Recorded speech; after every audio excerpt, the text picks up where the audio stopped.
Hi, I'm Emily Jewett. I'm Deputy Director here at the Legal Aide Society of Roanoke Valley. I have been in this office since 2005. Here at Legal Aide Society of Roanoke Valley, we are a 501c3 nonprofit organization.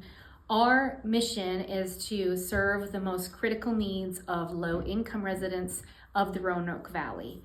Our service area is Roanoke City, Salem City, Roanoke County, and then we also do Franklin County, Bedford County, Botetourt County, and Craig County. Matters, domestic violence matters, so helping get protective orders and divorces when there's domestic violence in a relationship. We also help with public benefits, so helping to straighten out issues with Medicaid or things like that. We help people with unemployment, advise on unemployment, and also represent in unemployment hearings. And then we also do some consumer matters, so helping out with, let's say, car sales issues and things. So to qualify for services through our office, you have to make 200% of the federal poverty level or below. So right now, for a household of one, the federal poverty level is $15,060. So as long as you made $30,120 or less for a family of one, then you'd be able to qualify for us. And obviously that amount goes up as the number of people in the household go up. Today, we're going to be talking to someone with an eviction. Is that correct? Yes, that is correct. I have a client who is facing an eviction. The landlord actually has gotten possession of the property, so that means that technically she has been evicted at this point on paper, but the sheriff hasn't executed what's called the writ of eviction, which is the paper that the sheriff actually brings to the house that says, this is it, the timeline is X date, you have to be out. So we haven't gotten to that point yet in this process. So we may be able to save her home. Is that correct? Yes, the goal is to try to get a rehearing on this case because she did not receive notice that the hearing last month was going to take place. The hearing that the landlord got possession of the property at, she never received any notice of that hearing. And the reason is because the landlord actually had put the wrong address down for the service. So that's one error that we're trying to say took place in this case to try to reverse the eviction that's pending.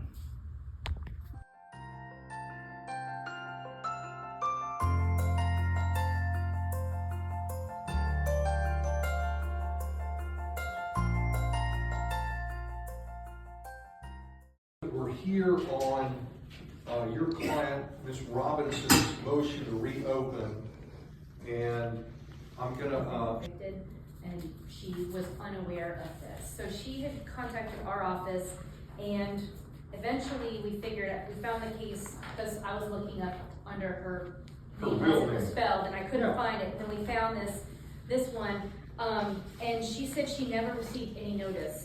So on the summons for unlawful detainer, underneath her name, the service address is 536 Madison Avenue Northwest, and that is not her address, Your Honor. They live at 541 McDowell Avenue, and I have 540 or 541? They live at 541 McDowell.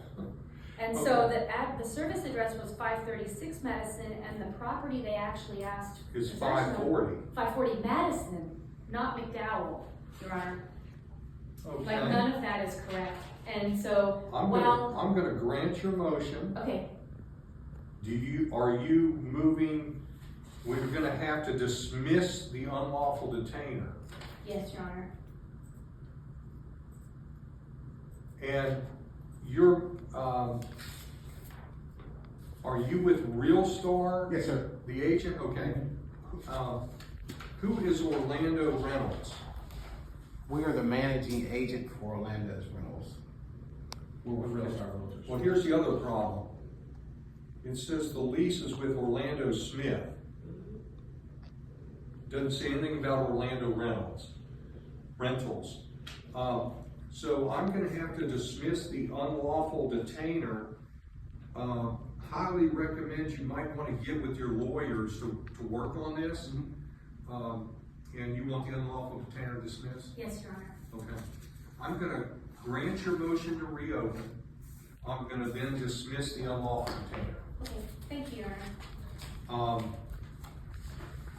We didn't want anybody at 540 Madison to receive a writ of eviction and be totally surprised because Right.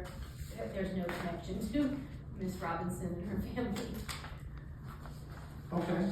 So I'm gonna dismiss the unlawful detainer. Okay. Thank you. Thank Good you, luck Your to you, Honor. okay? So get with your lawyers to get all this correct. We're fine, thank you, sir. Okay, good luck. Thank you, Your Honor. Before the holiday break, but have a good holiday. You too, thank you. Thank you.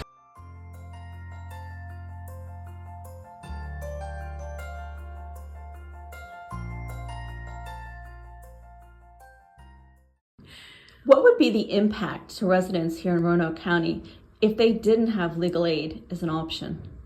Well, there's a large percentage of the Roanoke Valley residents who would just end up having to go to court without an attorney. And they may have legal options or legal defenses that they would be able to put forward that wouldn't necessarily be heard by the court because they're going in there on their own. A lot of times people who don't have an attorney with them either choose not to go to court if they agree that they owe something, but they don't know maybe they have legal defenses. They just don't go to court and then obviously they lose. Or if they do go to court, they may not know the right motions to make or the questions to ask, and they may not know that they have legal defenses to put forward that might actually result in a different ending to the case. Legal aid really helped you to figure out what was going on? They actually found a whole lot of mistakes in the situation with that who I'm going through with, and that helped me a whole lot and brought me a lot of time to get what I need to get done. Wonderful. It would be hard probably without some legal advice to really understand the situation, wouldn't it? Yes, it would be. It would definitely be hard. I wouldn't know what to do if it wasn't for legal aid. There is a humongous section of our Roanoke Valley's population who cannot afford an attorney to help them navigate through really complicated and life-altering situations. So what happens to them? I mean, a lot of times, honestly, what happens to them is either they don't go to court because they don't have an attorney and they don't really know what they should even be doing, or if they do go to court, they don't know the right things to ask or the right motions to make.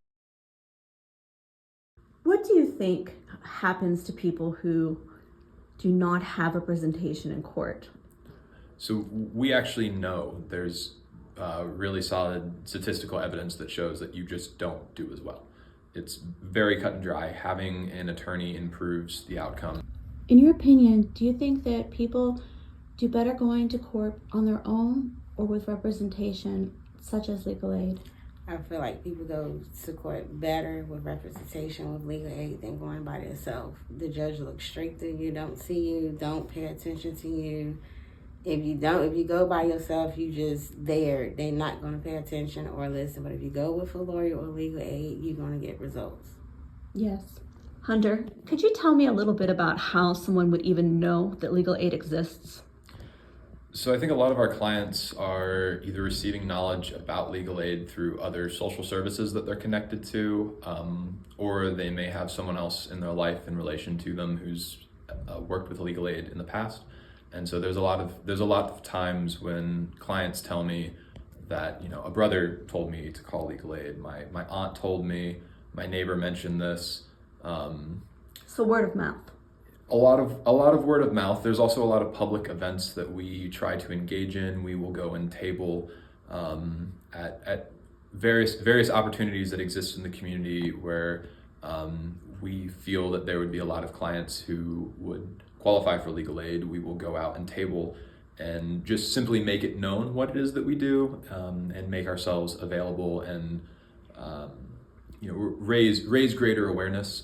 Additionally, doing some networking, for instance, in like the Spanish-speaking community, where the language barrier may mean that they're not necessarily getting the same information from, because the access to legal aid is clearly dependent upon your knowledge of legal aid, and if people in your community are for some reason or another not as knowledgeable of legal aid, then you're less likely to be knowledgeable because you're less likely to have someone who's a close friend make that suggestion to you. I heard about Legal Aid when I was about 25 years old. My sister was going through a divorce and they helped her out a whole lot.